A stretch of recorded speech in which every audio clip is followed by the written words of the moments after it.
નમસ્કાર વિદ્યાર્થી મિત્રો, ફરીવાર સ્વાગત કરું છું એક નવા ઉત્સાહ સાથે, નવા જોશ સાથે, નવા ઉમંગ સાથે.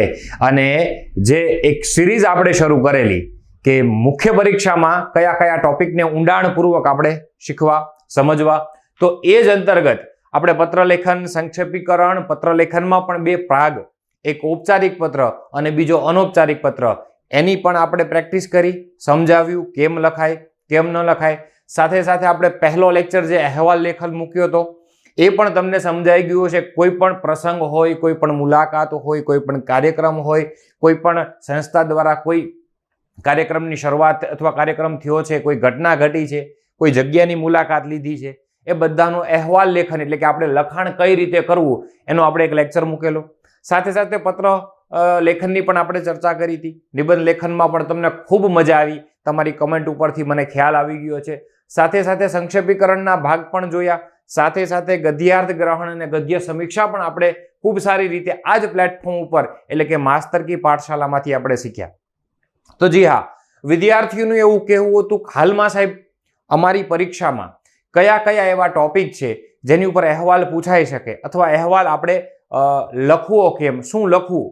તો સાહેબ તમારી પોલીસ ડિપાર્ટમેન્ટની પરીક્ષા છે, પોલીસ વિભાગની પરીક્ષા છે, એમાંય પાછો પીએસઆઈ છે, કોન્સ્ટેબલ છે. કોન્સ્ટેબલમાં તો મુખ્ય પરીક્ષા નથી પણ પીએસઆઈમાં હોય જેને મુખ્ય પરીક્ષા લખવાની હોય, તો એ સમયે મારે જો અહેવાલ તમને સજેશન કરવા હોય તો હું તમને પોલીસ વિભાગની જેટલી સારી સારી કચેરીઓ છે, જો કે બધી સારી જ કચેરીઓ છે, પણ ડ્રગ્સ મુક્તિ માટે કાર્યક્રમ કરતી કચેરી, Trinetra command and control centre, પછી સીસીટીવીમાં મેનેજ કરતી અથવા સીસીટીવીના ફૂટેજનું ધ્યાન રાખતી, સીસીટીવીને કંટ્રોલ કરતી નેત્રમની મુલાકાત લઈ શકો છો.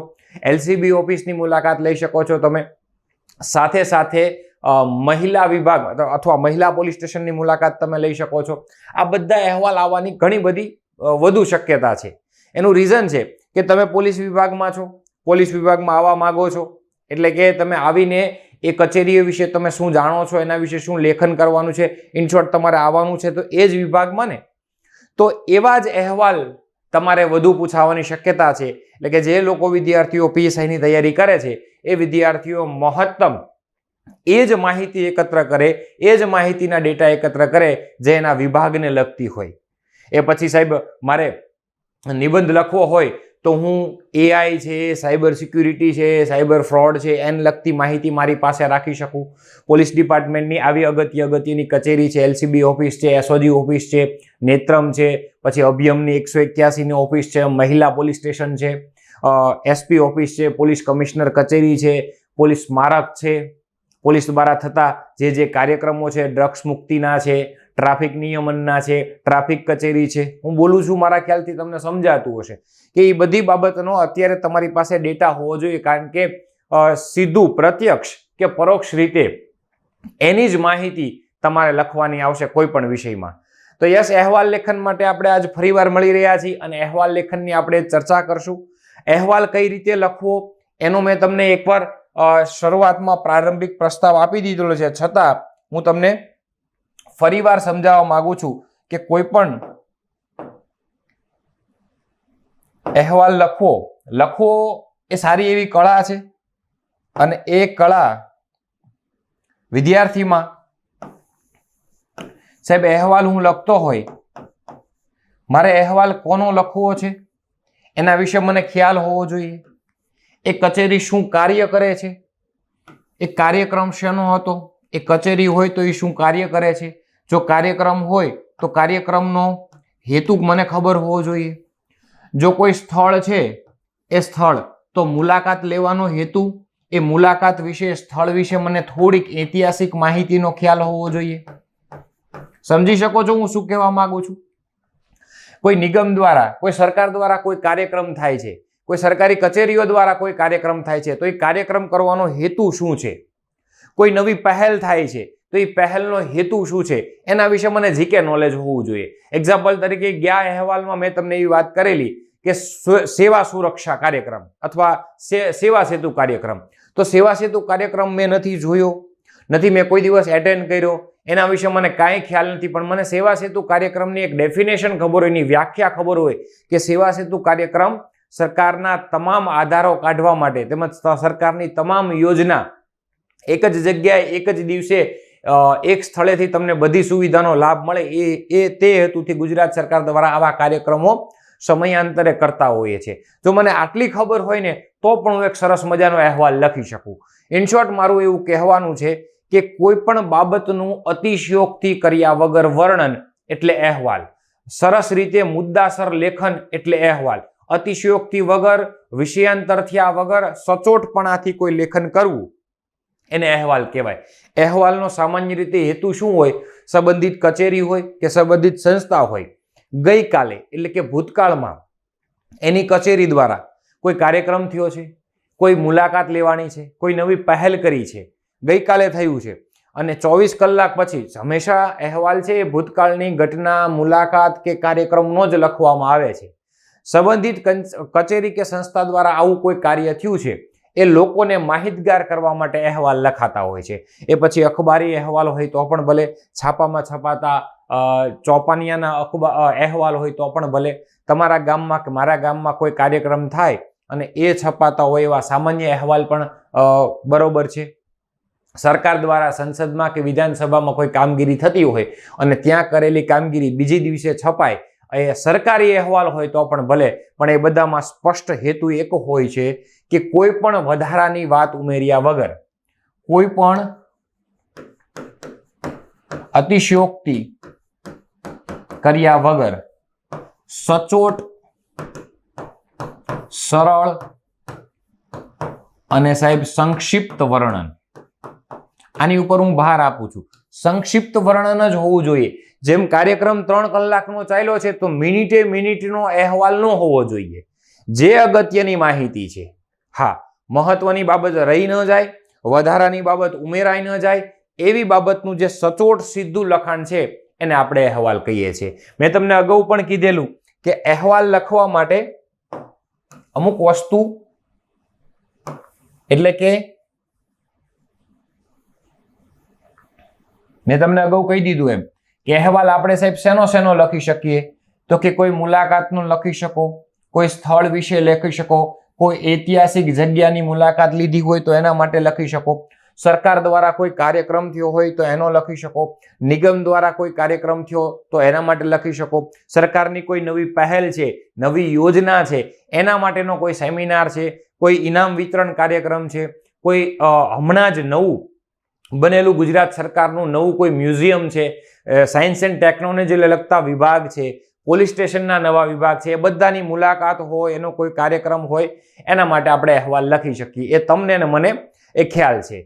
કદાચ માની લ્યો કે મેં એ જગ્યાની મુલાકાત નથી લીધી અને જગ્યા વિશે મને વિશેષ ખ્યાલ નથી, તો હું શું કરીશ? તો કે એ જગ્યા માટે મને ખબર હોવી જોઈએ. એક્ઝામ્પલ તરીકે હું એમ કહું કે હેતુ, મને સ્થળની ખબર હોવી જોઈએ, હું સમય લખી શકું, એ જગ્યા અથવા એ સ્થળ હોય, એ કાર્યક્રમ હોય, એને વ્યાખ્યાયિત કરતા મને આવડવું જોઈએ, એની વ્યાખ્યા મને આવડવી જોઈએ. બસ આટલું ખબર હોય તો હું કરી શકું. એટલે હું એમ કહી શકું કે વેર, ક્યાંની મુલાકાત લીધી હતી, ક્યાં યોજાણું હતું, વેન, ક્યારે મુલાકાત લીધી હતી, કઈ તારીખે લીધી હતી, કેટલા વાગ્યાથી કેટલા વાગ્યા સુધી લીધી હતી, સવારે મુલાકાત લીધી હતી અથવા સવારે કાર્યક્રમ થયો હતો, તો આ સમય અને આ સ્થળ. પછી હું એમ કહી શકું વાય, કાર્યક્રમ હોય તો કાર્યક્રમ શું કામ થયો હતો, મુલાકાત લીધી હોય તો મુલાકાત શું કામ લીધી હતી, કોઈ ઘટના ઘટી તો ઘટના કેવી રીતે ઘટી, વાય એમ કહી શકું.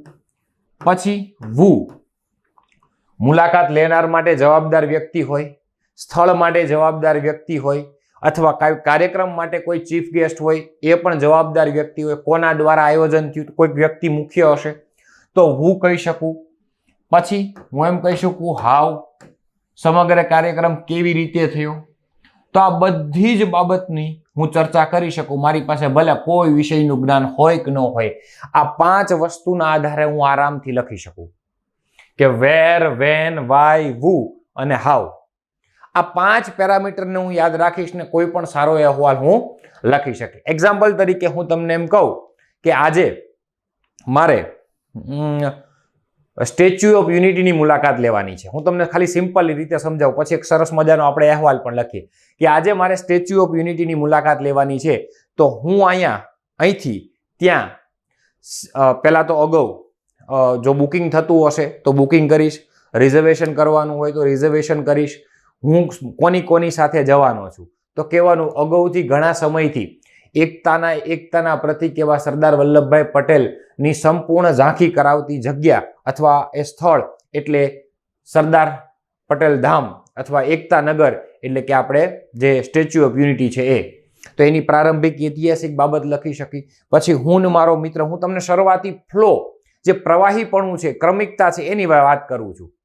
માની લ્યો કે હું ને મારા મિત્ર જવાના હોય તો હું ને મારા મિત્ર શેના દ્વારા ગયા તો કે અમે ટ્રેન દ્વારા ગયા, કાર મારફત ગયા. કેટલા વાગે પહોંચ્યા તો કે સવારે 8 વાગે પહોંચી ગયા. અગાઉ બુકિંગ કરાવ્યું હતું તો કે હા બુકિંગ કરાવ્યું હતું. ત્યાં જવાનો હેતુ શું તો કે ઘણા એવા સ્થળો છે જે ઐતિહાસિક બાબતની ઝલક તમને દેખાડે છે. સાથે સાથે વર્તમાન બહારના વિદેશી પર્યટકો પણ જો એ સ્થળની મુલાકાત લેવા આવતા હોય અને હું એક ગુજરાતી હોય, ગુજરાતમાં રહેતો હોય અને સરદાર પટેલ સાહેબના આ ત્યાગને, આ કાર્યને હું જો જાણવા માંગતો હોય અથવા એના વિશે મને માન હોય, ગૌરવ હોય, મને અભિમાન હોય અને આ સ્થળ લેવાનું મારું ઘણા સમયનું મુલાકાતનું એક સ્વપ્ન હોય અને એ સ્વપ્ન સાકાર કરવા માટે હું ને મારો મિત્ર પહોંચી ગયા અનેરા ઉત્સાહ સાથે, અનેરા જોશ સાથે. આવા શબ્દ તમે વાપરી શકો.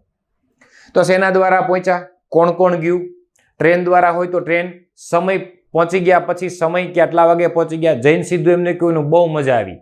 શરૂઆતથી કહેવાનું જેને પ્રારંભિક હોય કે ભાઈ પહેલા મેં સ્ટેચ્યુની મુલાકાત લીધી, પછી ત્યાંથી ગેલેરી, વ્યુઇંગ ગેલેરીની મુલાકાત લીધી, પછી સાથે સાથે બધા વેલી ઓફ ફ્લાવર્સ અથવા ફ્લાવર્સ વેલી કહીએ એની મુલાકાત લીધી, સાથે સાથે નર્મદા નદીના દર્શન કર્યા, આજુબાજુ ઘણા વ્યક્તિઓ પાસેથી સરદાર પટેલ સાહેબના જીવનની ઝાંખી સાંભળી અથવા શું શું કર્યું હતું એમને એની વિશે ચર્ચા કરી. સાંજે લાઇટ શો જોયો, હળવું ગુજરાતી જમણ લીધું. સાંજે હું મારા મિત્ર સાથે એક યાદગાર દિવસની યાદ કરતા અમે ત્યાંની સુવિધાઓનો લાભ લઈને અમે ઘરે પહોંચ્યા. તો આ ક્રમિકતા થઈ, આ પ્રવાહીપણું થયું. પછી તમે અંદર ઘણા બધા ડેટા લખી શકો. ઇન શોર્ટ હું એવો કહેવા માંગુ છું કે તમારી પાસે એ સ્થળનું, એ ઘટનાનું મુલાકાત નથી લીધી છતાં તમે લખી શકો. હા, અતિશયોક્તિપણું ન હોવું જોઈએ, મન ઘડત વાત ન હોવી જોઈએ, કલ્પના વિહાર કરો એ ન હોવું જોઈએ, અલંકારિત ભાષા આમાં નથી ક્યાંય સ્થાન, વિચારોનું વૃંદાવનમાં તમે એમ કહો કે હું આમ કરે ને આમ, એવું કાંઈ સલાહ તમારે નથી આપવાની. તમારે એવો અહેવાલ લખવાનો છે કે હું નથી ગયો છતાં મને મારી નજર સામે, તમે જ્યારે અહેવાલ લખો કે અહેવાલનું વર્ણન કરો અને હું તમારો અહેવાલ વાંચું ત્યારે મારા સામે એ દૃશ્ય એકદમ ખડું થઈ જાય એવી વાત તમારે કરવાની છે. આંખો દેખ્યો ચિતાર તમે મને રજૂ કરતા હોય ને એવું મને લાગે એને અહેવાલ કહેવાય. પછી એ સ્થળ હોય તોય પણ ભલે, કોઈ કાર્યક્રમ હોય તો પણ ભલે, કોઈ ઘટના ઘટી હોય તોય પણ ભલે, કોઈ સન્માન સમારોહ હોય તો પણ ભલે, કોઈ ઐતિહાસિક ગુજરાતના સારા એવા સ્થળ નવા ડેવલપ થતા, જેમ કે લોથલની મુલાકાત લીધી હોય તો લોથલનો ઇતિહાસ હું લખી શકું, હું સ્ટેચ્યુ ઓફ યુનિટીનો ઇતિહાસ લખી શકું. પછી ત્યાં જે સુવિધા છે એ મારે ખાસ લખવી પડે. ખાલી ઇતિહાસ લખીને એમ કહો બહુ મજા આવી આવતો રહ્યો એવું ન ચાલે. પછી ટેકનોલોજીની વાત કરતા હોય તો અમદાવાદમાં ઈસરોની વાત કરી શકો. સાથે સાથે નવી જે ગાંધીનગર ખાતે ઇન્ફોસિટી સાથે નવું ડેવલપમેન્ટ થાય છે એની વાત કરી શકો. સરકારના હમણાં કોઈ સરકારની કોઈ એવી પહેલ થઈ હોય, પછી મિલેટ મહોત્સવ છે એની વાત કરી શકો. કાર્યક્રમ તો કરંટ સાથે તમારે જોડાયેલી રહેવું. પણ આજે આપણે અત્યારે વાત કરવી છે કે સાહેબ અમદાવાદમાં પોલીસ કચેરી એટલે પોલીસ કમિશનર કચેરી છે એની મુલાકાત લેવી છે.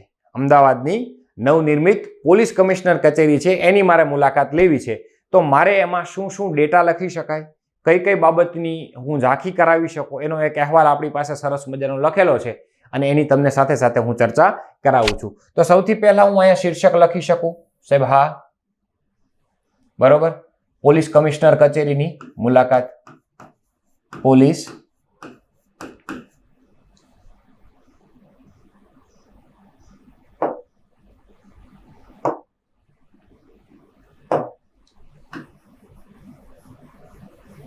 અથવા અમદાવાદ સ્થિત, ત્યાંથી શરૂઆત કરીએ આપણે.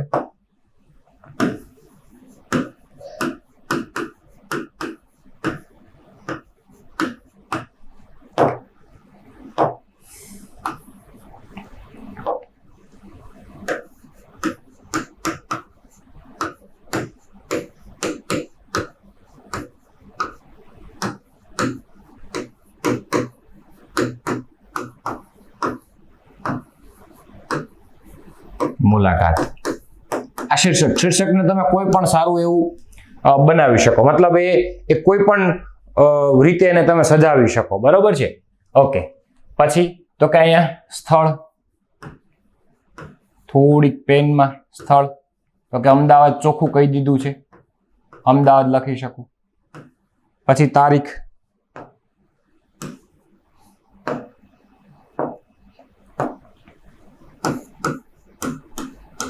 તો કે 1/3/2025.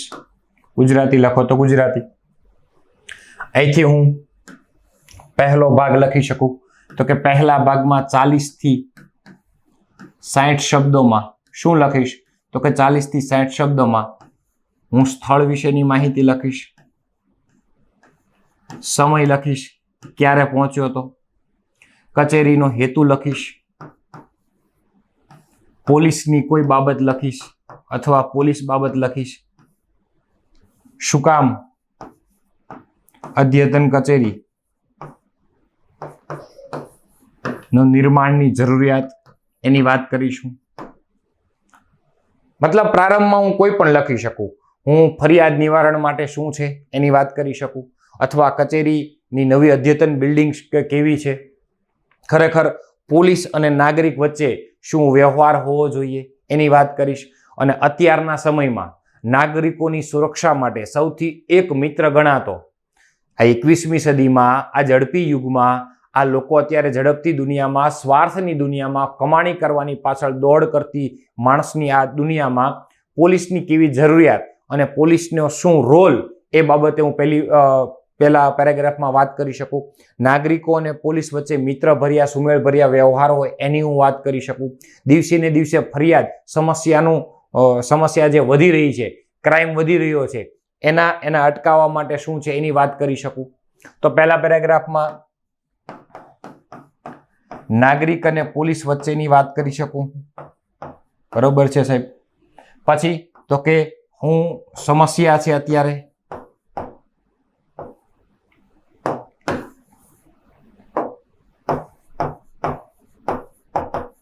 શું સમસ્યા છે, તો કે અત્યારે હાલમાં વધુ પડતું ક્રાઇમનો રેટ, એના માટેની વાત કરી શકું. હું શું બનીને ગયો છું એ ખાસ જરૂર છે. આ બધી વાત હું પહેલા પેરેગ્રાફમાં જ કરીશ. હું શું બનીને ગયો છું, તો કે હું એક ક-ખ-ગ વર્તમાન પત્રનો પત્રકાર બનીને ગયો છું. મારી ભૂમિકા મારે અહીંયા સ્પષ્ટ કરવી પડશે.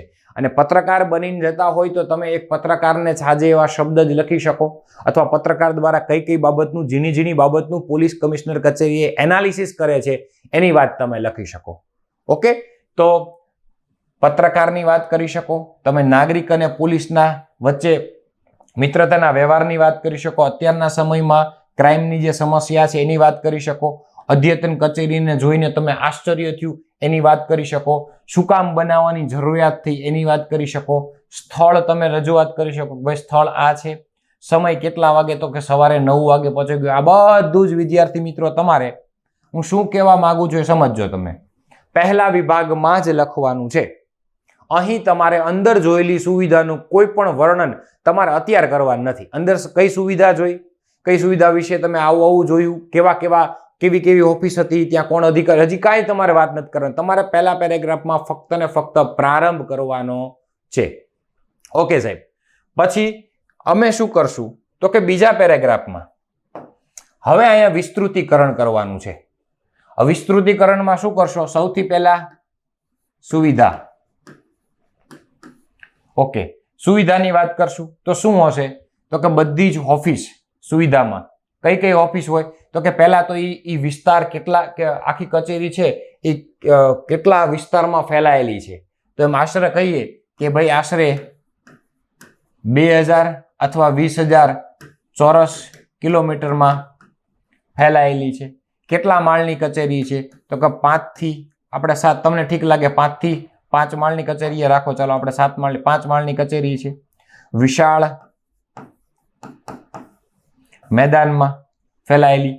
કેટલા ખર્ચ, એ ખર્ચની આપણે કોઈ પહેલા તો કહેવાનું કે 20,000 ચોરસ કિલોમીટરમાં ફેલાયેલી, અદ્યતન ટેકનોલોજીથી બનેલી, સુવિધા સાથે ભરપૂર એવી કચેરીની અમે મુલાકાત પ્રવેશતા જ અમે ત્યાં શું જોયું, તો કે અમે સીસીટીવીને કંટ્રોલ કરતી ઓફિસો જોઈ, સાથે સાથે પોલીસ સ્મારક, બરોબર, એની વાત કરી શકો. સાથે સાથે તમે મહિલા માટે મહિલા વિભાગની વાત કરી શકો. ફરિયાદ નિવારણ માટે ફરિયાદ ઓફિસની, મતલબ કમ્પ્લેન બોક્સની, કમ્પ્લેન ઓફિસની વાત કરી શકો. પોલીસ કમિશનર સાહેબે ઇન્ટરવ્યુ આપ્યું અને ઇન્ટરવ્યુમાં એને શું કીધું તો કે અમે ગુજકોપ પ્રોજેક્ટ ચલાવીએ છીએ, અમે વિશ્વાસ પ્રોજેક્ટ ચલાવીએ છીએ, એના વિશેની વાત કરવાની છે. AI દ્વારા ટ્રાફિક સમસ્યાનો સોલ્યુશન કરવાની વાત છે, એનો ઉચ્ચારણ કરી શકો. સાથે સાથે કંટ્રોલ એન્ડ કમાન્ડ સેન્ટર એની વાત કરી શકો. નેત્રના સીસીટીવી માટે નેત્રમ સેન્ટર છે એની વાત કરી શકો.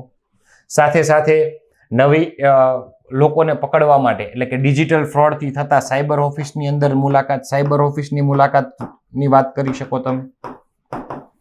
જે પોલીસ કમિશનર કચેરી છે, દરેક વિભાગના વડાની ઓફિસ એની અલગ ચર્ચા કરી શકો. મહિલા સેલ વિશે વાત કરી શકો. ઇન શોર્ટ તમે બધું જ કહી શકો કે જો તમે કદાચ રૂબરૂ મુલાકાત નથી લીધી છતાં તમને ખબર હોય કે ભાઈ પોલીસ કમિશનર કચેરી છે ત્યાં આવી બાબત હોય છે. તો સેજ આગળ વધીએ અને આમાં જે મુખ્ય અહેવાલ છે એની ઉપર આપણે ચર્ચા કરીએ. આપણી પાસે તૈયાર જ છે, એ અહેવાલની આપણે ચર્ચા કરીએ કે જો મેં કીધું તું પ્રારંભ કરવાનો અહીંથી, પ્રારંભ કંઈક અહીંથી કરવાનો છે કે સાહેબ આજના યુગમાં ગુનાહિત પ્રવૃત્તિઓ સતત વધારો થઈ રહ્યો છે અને એના માટે આપણે આ બધું જ પ્રારંભમાં લખવાનું છે. મેં તમને કીધું તેમ 40 થી 60 શબ્દોમાં જે તમે પ્રારંભ લખી શકો. અહીંયા સ્થળ અને તારીખની વાત કરી શકો. સ્થળ અમદાવાદ છે, તારીખ તમારે જે લખવાની હોય પણ શરત માત્ર એટલી કે 1 દિવસ પછીની તમારે તારીખ લખવાની છે. હું એમ કહી શકું કે આજના યુગમાં ગુનાહિત પ્રવૃત્તિઓ સતત ને સતત વધતી રહી છે, એમાં સલામતી અને સુરક્ષા એ મહત્વપૂર્ણ બની રહી છે. આ પ્રારંભ કહી શકો, પ્રસ્તાવના કહી શકો, તમારા વિચારની બાબત કહી શકો. નાગરિક અને પોલીસ વચ્ચેનો સંબંધ સમાજની સુખાકારી માટે મહત્વપૂર્ણ છે. અહીં મેં નાગરિક અને પોલીસ વચ્ચે મિત્રતાનો ભાવ એટલે કે સમાજની વાત કરેલી છે. સલામતી માટે જરૂરી છે શું એની વાત કરેલી છે આ 2 લાઈનમાં. અને સુરક્ષિત અમદાવાદ, સલામત અમદાવાદની પહેલના ભાગરૂપે એક કાર્યક્રમ ચાલે છે, બરોબર, એક કાર્યક્રમ ચાલે છે. એ કાર્યક્રમના ભાગરૂપે મારી શું છે તો કે પત્રકાર તરીકે અમદાવાદ પોલીસ કમિશનરની નવનિર્મિત કચેરીની મુલાકાત લેવાનો અવસર મને પ્રાપ્ત થયો. મેં તમને શરૂઆતમાં કીધું તેમ જ કે તમે કયા હેતુથી શું બનીને જાઓ છો. એક એ શેની મુલાકાત લેવાની છે, જગ્યાનું નામ, અહીંયા સમયનો ઉલ્લેખ કર્યો નથી. તમે કહી શકો કે સવારે 9 કલાકે. શું કામ કે વધતી જતી ગુનાખોરીને અટકાવવા માટે સાહેબ દ્વારા એટલે કે ગુજરાત સરકાર દ્વારા નવી પોલીસ કમિશનર કચેરીનું ઉદ્ઘાટન થયું અને ત્યાં શું સુવિધા છે અને લોકોને મદદરૂપ થાય અથવા સુરક્ષા અને સલામતી માટે શું પહેલ કરવામાં હવે પછીના દિવસોમાં આવશે એ બાબતને જાણવાની ઉત્સુકતા મારામાં ઘણા દિવસોથી હતી. આ હેતુ સાથે સવારે 9 કલાકે હું કચેરીની મુલાકાત શું બનીને તો કે ક ખ ગ વર્તમાન પત્રના એક પત્રકાર તરીકે હું ગયો. આ પ્રારંભ કરી દેવો. તમારે સામાન્ય રીતે અહેવાલ છે એ 100 શબ્દમાં લખવાનો હોય છે અને 100 શબ્દમાં તમે અહેવાલ લખો એટલે તમારો અહેવાલ વિષયાંતર થયા વગર સ્પષ્ટ હોવો જોઈએ, એકદમ સ્પષ્ટ. એમાં મારે જે ઘટના ઘટી છે, જે કાર્યક્રમ થયો છે, જેની મુલાકાત લીધી છે એનું આબેહૂબ વર્ણન જ કરવાનું છે, આબેહૂબ વર્ણન કરવાનું છે, વધારાની બાબત ઉમેર્યા વગર, કલ્પના કર્યા વગર, કાલ્પનિક વિચારો નાખ્યા વગર. પણ હા, ઝીણી બાબત લખવાની નથી જે તમારો અહેવાલ નિબંધમાં પરિવર્તન થઈ જાય. તમારા 100 થી 120 શબ્દ જ લખવાના છે. સમયની મહામારી હશે ત્યાં સમયની તકલીફ હશે, તમારે નિબંધને કેટલો ટાઈમ આપવાનું છે એ જોવાનું છે, તમારે પત્રને કેટલો ટાઈમ આપવાનું છે એ જોવાનું છે. આ અહેવાલ લખતા પહેલા તમે પાછળ એક રફ યાદી બનાવી લો, એક કાચી યાદી બનાવી લો, જેથી તમને ખ્યાલ આવે કે શું શું કરવું પડે. તો હું આટલું જ લખી શકું પહેલા પેરેગ્રાફમાં કે ભાઈ સુરક્ષિત અમદાવાદ, સુરક્ષિત સલામત અમદાવાદ આ એક કાર્યક્રમ ચાલે છે, એક પત્રકાર તરીકે મારી ભૂમિકા છે અને હું જાઉં છું. હવે વચ્ચેનો ભાગ શરૂ થયો, મુખ્ય ભાગ શરૂ થયો અને મુખ્ય ભાગમાં હું શું શું લખી શકું મેં તમને કીધું એમ જે સુવિધા છે, જેટલી સુવિધા છે, પછી એ ડેટા સેન્ટર બોક્સ હોય તો પણ ભલે, ફરિયાદ બોક્સ હોય તો પણ ભલે, ઇમરજન્સી પોલીસ સેવા હોય તો પણ ભલે, અંદર મહિલાનો અલગ વિભાગ હોય ત્યાં શું કામગીરી થાય છે, સાયબરનો અલગ વિભાગ હોય ત્યાં શું કામગીરી થાય છે, પોલીસ સ્મારક પટાંગણમાં બનાવેલું છે ત્યાં તમે શ્રદ્ધાંજલિ આપી શકો પોલીસ જવાનોને જે પોતે શહીદ થયા છે એને, સાથે સાથે ઇન્ટરવ્યૂ લઈ શકો પોલીસ કમિશનર સાહેબનો, અને એના દ્વારા હવે આગામી દિવસોમાં કયા કયા પ્રોજેક્ટ ચલાવે છે. પછી એ લેડીઝ માટે હોય, પછી એ બધી સુવિધા, પોલીસ ડિપાર્ટમેન્ટની બધી સુવિધા, ઓનલાઈન FIR, ફરિયાદ, પાસપોર્ટ માટેની અરજી, પાસપોર્ટ કચેરીની બાબત, કોઈ વિદ્યાર્થીઓ માટેના પ્રમાણપત્ર, આ બધું જ લેવાની સુવિધા માટેની જે સુવિધા પોલીસ દ્વારા આપવામાં આવે છે બધાની બાબત તમે લખી શકો અંદર. ઇન્ટરવ્યુ સાથે વાતચીત કરી તો એમને એવું કીધું કે ભાઈ ગુજકોપ નામનો પ્રોજેક્ટ ચલાવીએ છીએ, વિશ્વાસ નામનો અમે પ્રોજેક્ટ ચલાવીએ છીએ, જેનાથી લોકોને પોલીસ પ્રત્યે મિત્રતાનો ભાવ વધે, પોલીસની કામગીરીથી જાણે, અને ઓનલાઈન ડિજિટલાઇઝેશન થઈ રહ્યું છે ગુજરાત પોલીસનું. તો આવી હું બધી વાત કરી શકું, પણ આ બધી વાત મારે મુખ્ય ભાગમાં કરવાની છે જે અત્યારે કરીએ. જો શું કીધું છે એને કે આ એક ભવ્ય કાર્યાલય એટલે કચેરીની શહેરની પ્રગતિ અને આધુનિકતાનો પ્રતીક ઊભી કરવામાં આવી છે. 20,000 ચોરસ કિમીમાં ફેલાયેલી આ 7 માળની કચેરી વિવિધ સુવિધાઓથી સજ્જ છે. તો કે શું થયું? તો કે 20,000 ચોરસ કિમીમાં ફેલાયેલી છે, 7 માળ ઊંચી છે, બધી જ સુવિધાથી સજ્જ છે. સાહેબ, તો બધી જ સુવિધામાં કયું સુવિધા આવશે?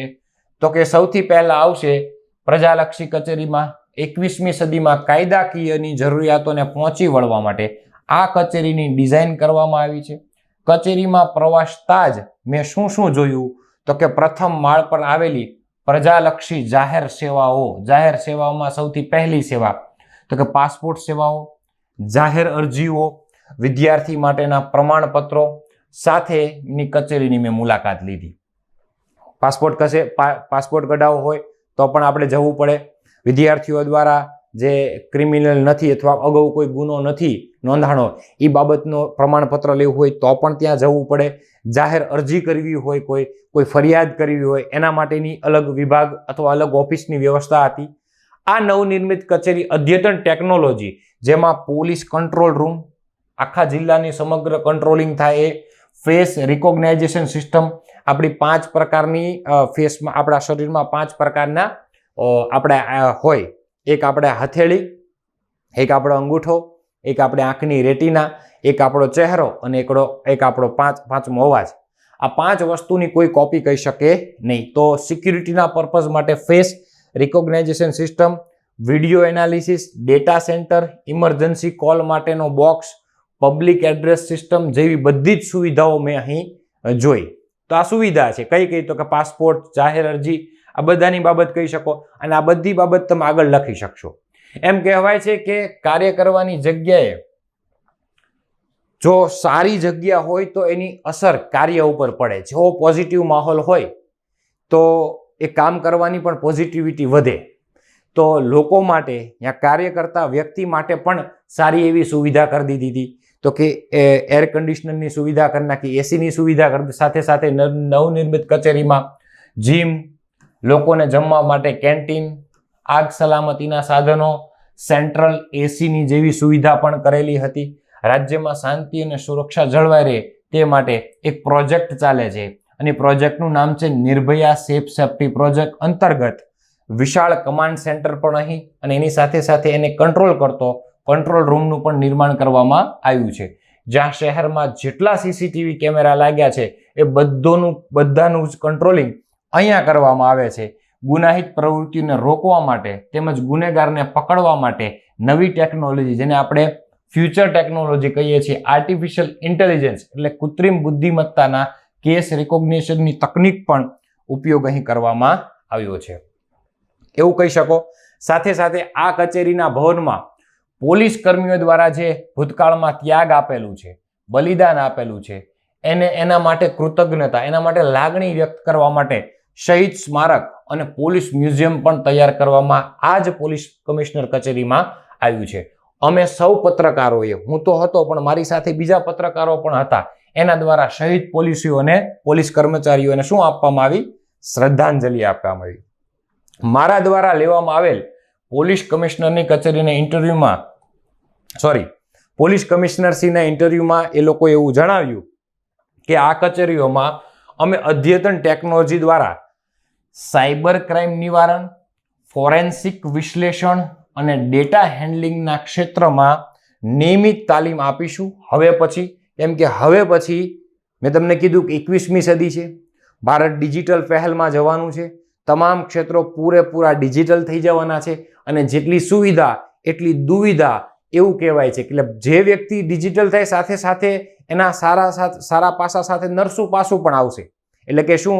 તો કે જેમ તમે ડિજિટલ થાવ એમ સાયબર ગુના વધશે, સાયબર ફ્રોડ વધશે. તો એના માટે અમે એક તાલીમ માટેના કાર્યક્રમ કરવાના છીએ. ફોરેન્સિક વિશ્લેષણ એટલે ફોરેન્સિક લેબોરેટરીની પણ સાથે સાથે વાત કરવાની છે. ડેટા હેન્ડલિંગ, જે લોકોના પર્સનલ ડેટા છે, સોશિયલ મીડિયા છે, એના માટેના કાર્યક્રમ પણ અમે કરવાના છીએ. પોલીસને ભાવનાત્મક બુદ્ધિમત્તા સ્થપાય, લોકો માટે પોલીસ એક સારો મિત્ર છે એવી મગજમાં માનસિકતા બંધાય, એના માટે પ્રયાસ કરશું અને જેના માટે પોલીસ સેવાના નાગરિક પ્રત્યે કેન્દ્રિત બની રહે. બસ ત્યાંથી મારી મુલાકાત પૂરી થાય છે. આ કચેરી દ્વારા લેવામાં આવતી વિવિધ પહેલો અમદાવાદ માટે આશાનું કિરણ બનશે, નાગરિકો માટે સુરક્ષિત અને સલામત શહેરની સ્થાપના કરશે.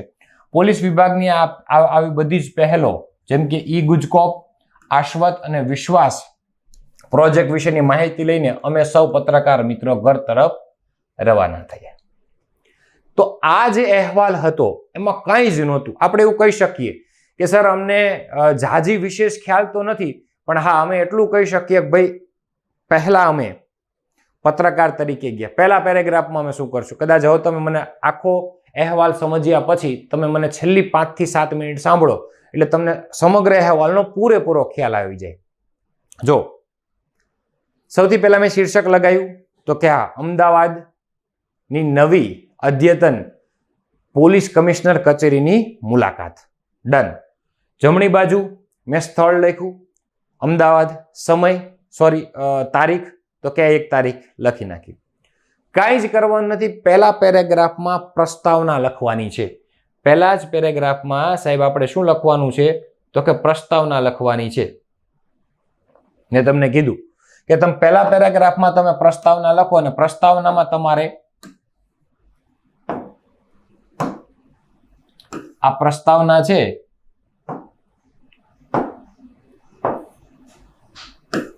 પ્રસ્તાવના એમાં મેં કોની વાત કરી હતી તો કે સાહેબ મેં પ્રસ્તાવનામાં સ્થળની વાત કરી દીધી હતી તો કે પોલીસ કમિશનર કચેરી. સમયનો ઉલ્લેખ નહોતો કર્યો, કરી દો સવારે 9 કલાકે.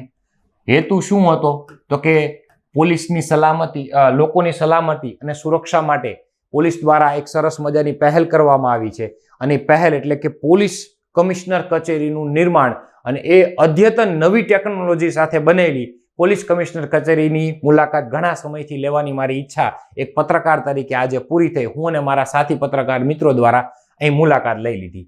તો કે અત્યારે દિવસે સલામતી અને સુરક્ષા માટે કોણ જવાબદાર હોય તો કે આપણા પોલીસ વિભાગ, અને એ જ કચેરીની મેં મુલાકાત લીધી. બસ પૂરું, આ જ વાત કરવાની છે. અને નાગરિક અને પોલીસ વચ્ચે મિત્રતા સ્થપાય, લોકો વચ્ચે એકબીજાનો ડર દૂર થાય, એના માટે લોકો પોલીસને જાણે, પોલીસ લોકોને મિત્ર સમજીને કાયદાનું ભાન કરાવે, કાયદો વ્યવસ્થા જાળવવા માટેની પહેલ કરાવે, આની વાત કરવાની છે. Okay, done. પછી આ બધું પેરેગ્રાફમાં લખ્યા પછી મેં મધ્ય ભાગ છરો તો કે પહેલા જ લખ્યું કે 20,000 ચોરસ કિલોમીટરમાં ફેલાયેલું અદ્યતન ટેકનોલોજીથી સજ્જ અને નવી સુવિધાઓથી સજ્જ આ પોલીસ કમિશનર કચેરીની મુલાકાત સાથે એની અલગ અલગ સુવિધાઓ, જેમ કે પાસપોર્ટ કચેરી માટે, વિદ્યાર્થીના પ્રમાણપત્રો માટે, બીજી અન્ય સુવિધાઓ છે એના માટે, લોકોને ત્યાં કામ સારું થાય એ માટે ફરિયાદ નિવારણ બોક્સ, એર કન્ડિશન લોકો માટે છે, ત્યાં એઆઈને લગતા તમામ કાર્યો, સાથે સાથે ટ્રેનિંગો, એઆઈને લગતી ટેકનોલોજી અને સુવિધાની ટ્રેનિંગ, ઈ ગુજકોપ પ્રોજેક્ટ, વિશ્વાસ પ્રોજેક્ટ, આશ્વાદ પ્રોજેક્ટ, ઇન્ટરવ્યૂ આપ્યું કમિશનર સાહેબ દ્વારા અને લોકોની સુખાકારીની વાત કરવામાં આવી. આ બધું જ મેં બાબત વચ્ચેના ભાગમાં લખી. સાથે સાથે સીસીટીવી કંટ્રોલિંગની વાત કરી મેં. પ્રજા આખા શહેર ઉપર નજર રાખી શકે એવી સુવિધા, સાથે સાથે નજરની સાથે સાથે એમ પણ કહી શકો કે એમાં કંટ્રોલ એન્ડ કમાન્ડ સેન્ટરનું મુલાકાત, ઈઆઈ ઉપર ટ્રેનિંગ, નવી ટેકનોલોજીની સુરક્ષાની વાત કરવામાં આવી.